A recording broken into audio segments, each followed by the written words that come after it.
How to fix ELEX II keeps crashing on Windows PC. 1. Verify and repair game files in Steam. 2. Update your graphics driver using the recommended Avast driver updater in this video guide. 3. Install the latest game patch. 4. Disable Steam overlays. 5.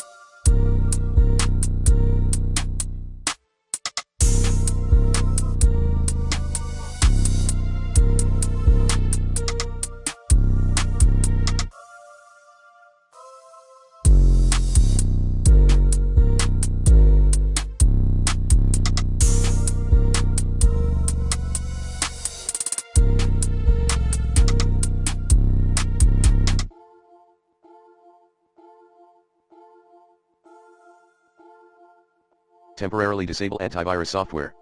6.